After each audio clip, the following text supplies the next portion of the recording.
Hi guys, today I wanted to do another reaction video, and this is to the Supernatural Season 12 finale. I know the show isn't totally over, which is amazing, but I did just want to talk about my opinions of the end of the season. I've done this for Bones, Vampire Diaries, and I think something else? Maybe not. I've been really loving doing these. You guys really seem to enjoy them, and Supernatural is one of my favorite shows.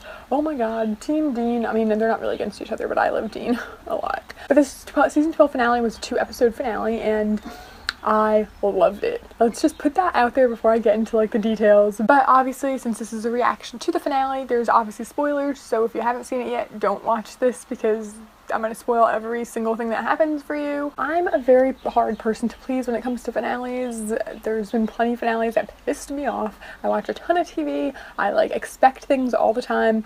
And this season really surprised me. This whole not last season, but like the whole season 12. The beginning, I wasn't super, I don't know, I had no idea what was going to happen. I think the introduction of the British Men of Letters really introduced something new to the whole story, but I felt like it still was very accurate with the whole feeling of the show. I feel like a lot of TV shows by the end or by season 12, go off from the beginning. You could now watch season 1 of Supernatural and feel like season 12, although, filmed a little bit differently and things like that, it still feels authentic. And I love that. They still introduce new things. Everything isn't exactly the same. They don't keep reintroducing the exact same storyline. But I do like that they bring people back from the past. So many other shows, they should bring people back, but they don't. And then the end of the show, last final problem is very out of the blue. And the whole thing was caused by someone they don't even know. But I love that they keep bringing back like Lucifer, and the same actor who played Lucifer in the beginning. I feel like that really clicked well because that actor is super good at playing Lucifer, and it makes him him. You know what I mean? The British Men of Letters, I feel like definitely gave something new to the show, but was still authentic. And then the Lucifer thing kind of wrapped things into a circle from earlier, and I really liked that. And I liked how many episodes there were that was just like monster fighting episodes. I love the big bads and things like that, the end of the world stuff, but the episodes that are pure to Supernatural, ones where they're just like fighting a ghost or like fighting a werewolf or like a shapeshifter, I think that this season had a good amount of those. I feel like there's some seasons in the past where they just kind of went away, and I really like that they brought a lot of that back. It was like really classic to the show. Bringing Mary back. I like Mary. Kind of don't like Mary. I'm not really sure why. I like that they brought her back because it definitely showed a different side to the boys than usual, because obviously I have 12 seasons. We've barely had like love interest for them, and when they do, it's very short-lived. And obviously with their job, they can't do that, but I feel like bringing their mom in gave this story a bit more than just the brother love. They had like Bobby at one point, and there was like that chemistry there, and their dad was there, but I feel like with their mom being there, it gives it a different, it introduces a new side of them that we didn't really see so much before. So I like it, but it was unexpected for sure when she popped up. That was a while ago. In the first part of the season finale where they kill the British Men of Letters, I was super happy. I can't believe it. I was a little bit bummed that it worked out so well, but when that woman got shot, the head woman, I was like, yes! Like, the Lord! Like, I kind of felt bad because I shouldn't be happy that someone was shot, but it's a TV show. My only thing is, so the Men of Letters thing can't fully be over because the guy who was talking on the computer, the phone call the woman was on, there's obviously still British Men of Letters out there somewhere, you know what I mean? So I feel like they could come back next season, or season like 15 or something. Either the British Men of Letters are going to come back, like whoever's left, or, I guess they could just be like, no, we don't want to all die, so I guess we'll just stay away. So I am excited to kind of see what happens there. I do think that Catch deserved a much more painful death. And then what made Catch so terrible was that he pretended like he cared about Mary. He obviously had some kind of feeling toward her, but obviously the wrong kind, and it's not even like a bad guy feels for someone good, it's like he wanted her to be bad. He was just awful. When he killed that psychic girl, ever since then I was like, he is awful, he is the worst person ever. I also hated that British girl, the young girl, she was on Vampire Diaries, that actress, and I don't like her. So I kind of was happy that she died just because she was a pain in the butt. But at the same time, she had a son, so the fact that Catch killed her, they couldn't just cut her off from the Men of Letters and send her back to her son. Men of Letters, psycho, that's a cult, a bad one. I do only feel bad for Mick, I feel genuinely, because although he did have to kill his friend to become in the Men of Letters, that whole story, that whole episode, oh god, that killed me. It made me feel so bad for him. That's all he had, and they took care of him, so he wanted to make them proud, and he was pretty much brainwashed, but because he was influenced so much by the Winchesters and their family and he kind of like saw what it means to care for someone, and that brainwashing went away for him. He died for that. He died because he was a good guy, and that sucks, and I feel like he deserved more. I am curious to see if he becomes a ghost or if Catch becomes a ghost, because that would be pretty interesting to bring them, like a way to bring them back, or if maybe like Nick becomes a ghost, not haunting them but haunting like the British men of letters would be pretty interesting. And then moving on to the whole Crowley thing, I like the change in pace, but at the same time I'm a little hesitant about it, because so when Lucifer killed Crowley and he went into the rat, I like that. I thought that's so funny, that classic Crowley, that just kind of works with his character. And I like that. But when he came back and said, like, I don't want to be the king of hell anymore, it made sense, because like, it's about time. I feel like that's been a long time coming for him to be like, yeah, all these people hate me, they don't trust me, I don't trust them, why would I want to keep doing this? I get that, and obviously he has feelings for the Winchesters, like he doesn't want them to die no matter how evil he is and stuff. So I like that happened, but I do feel like it happened so quickly. And that's kind of what kind of threw me. Just in this one episode, he was like, you know what, I've come to this conclusion, I don't want to be the king of hell. What? No. He has way too much pride for that to happen so quickly. More would have had to happen for him to feel that way, to kind of take reason over pride, if that makes sense. But then also him sacrificing himself. What? I just find that very, very bizarre. So to do the spell in that parallel world, which I will get to, he had to die. And I just don't see him doing that. He saved his own life by going into the rat, and then only did that so that he could come back to life to help the Winchesters to kill himself. He didn't want to be the king of hell, but he didn't want to go and like do something else. And so now I think he'll come back in some form. I just find that whole plot, like, I liked it, but I did find it super out of the blue. And then Rowena dying.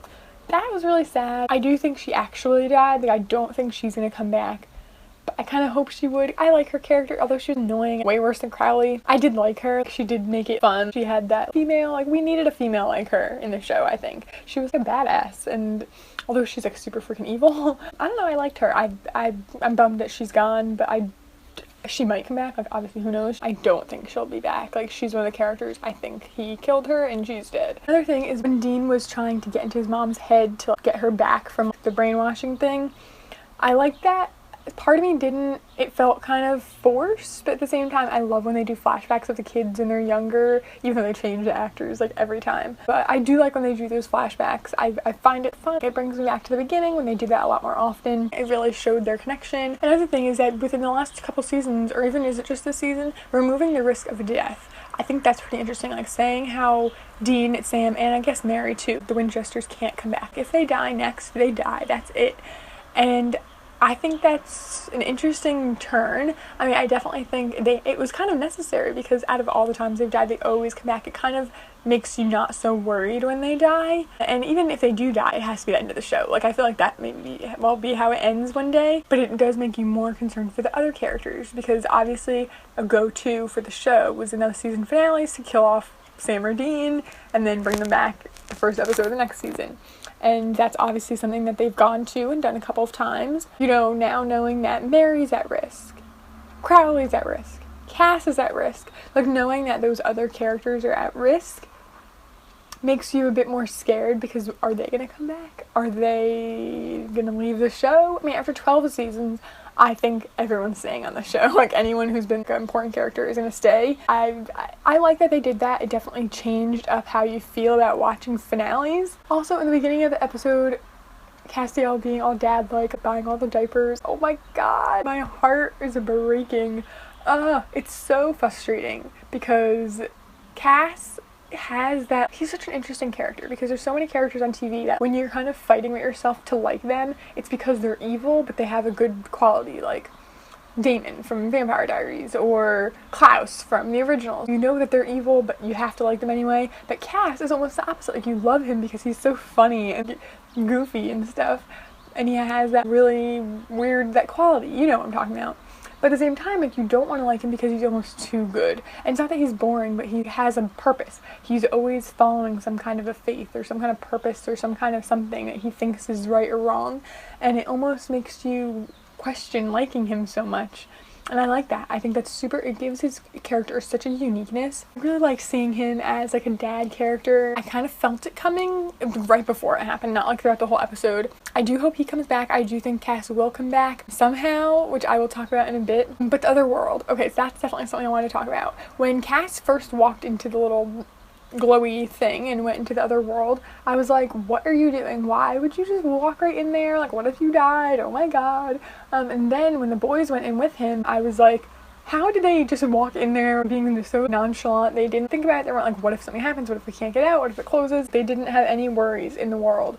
And I just thought that was so interesting. When they were just in there chatting with Bobby and stuff, I was like, why are you just sitting around here like twiddling your thumbs and chatting? Get the hell out of here. And you're just in the middle of this big, horrible, end of the world area. Felt very odd. I was constantly like on the edge of my seat whenever they were in there. I was like, get out, get out, get out, get out. Why are you just standing around? Like, you could have this conversation on the other side. And I don't know, I just thought that was super weird. I'm surprised they didn't want to bring Bobby through and bring him into the world. Obviously that wouldn't be good, I'm sure. And I'm surprised that no other evil beings from that world went through. Maybe they did and we just don't know yet. But I was surprised at that. It was definitely something interesting. I don't know. It kind of brought me back to the whole like, purgatory thing, but a little obviously different because it's like a parallel world or whatever it is. But that whole situation with the parallel world, oh, it was crazy. And now, okay, so they trap Lucifer over there with the mom. I'm wondering if they are going to try to get the mom back or if she's leaving the show, because I do feel like, okay, they have to hesitate to get her back. Because, okay, what if Lucifer comes back with her? Or they would think, what if Lucifer obviously killed her since she's there, but now he's going to take over that world, which is already, like, on its last legs. Lucifer doesn't kill Mary. She'll thrive on that side. She won't be happy, but I think she will thrive. I think she'll work with Bobby there, and it'll be really good. I think that she could easily handle that kind of thing since she was such a good hunter. I do feel like she might not come back. Like, if anyone isn't coming back with Crowley, Cass, and her all dying, if anyone doesn't come back, it's gonna be her, I think, because she didn't feel right in this world anyway. Like, obviously she loves her sons, but I think that she died and she finally made peace with that, and then they brought her back. And I do think if Cass comes back, it will be at the hands of God or Chuck, so I think that that's pretty interesting. I do hope Chuck comes back. Chuck is such a great character, and I'm surprised that Chuck didn't step in, to be honest, because they went to the trouble of bringing their mother back, and now she's stuck over there, and I'm like confused why they even bothered in the first place. At the end of some seasons, you're just like, oh, someone died, are they gonna come back? And then, you know, there's like one question that you usually have, but I have a lot of questions. I'm really curious to find out what happens next. Okay, and then obviously the big question, which I think the other questions are a bit more important to the characters, but to the plot, Jack. I didn't know he was going to come out being like a full-grown person, so it's kind of like Amara but way quicker, which is interesting because you think that God's sister would be growing a bit faster than the devil's child. And then his eyes glowed like a different color than the devil. I think the devil's glow red, and his glowed like yellowy gold. So I'm very curious to see if he can decide if he wants to be good or evil, if that's put on him from birth. I want to know if he's actually good. He obviously wanted to show Cass and his mother that he was good, or was that a trick? I want to know if he's evil, like is he the next big bad, or is he going to be like a good guy on their side? Is he going to try to go get his dad back, and that's how they get Mary back? Is he going to bring Cass back to life? Because I'm sure he has some kind of crazy powers to do things like that. Crowley going to come back and do something like I'm so interested to see next season. They can take so many different turns. I don't know, I just love these 2 episodes. Honestly, I think this is maybe one of the best finales they've had. Obviously, I love the earlier ones, but I was definitely the most shocked, sitting there going, oh, constantly, and just think that they did such a good job. So many shows are trickling off when they get to season 12, and they just aren't that great. And I think a lot of shows, once they get past season 8, they could end at any point. It would make sense because it's run its course. I think that Supernatural hasn't. I think until they both die and don't come back, which I think is going to be how it ends eventually, that it's just good. Like, I think that they could go on with this show for so long, and it's just so good. Characters are good, the fans are good, and such a positive space. It does come on Netflix next Friday, which is May 26th. So that's really quick. I know a lot of CW shows are coming onto Netflix like a week after they air. That happened with Riverdale and with Vampire Diaries this year. So I'm really happy about that. Good job, CW. Wish they would bring back Buffy and Angel though. So I really hope that you guys enjoyed this video review finale reaction. If you did, make sure to give this video a thumbs up. I'd really appreciate it. Subscribe to see more videos from me. I will see you in my next video. Thank you so much for watching. Bye. Carry on my wayward son. There'll be peace when you are done.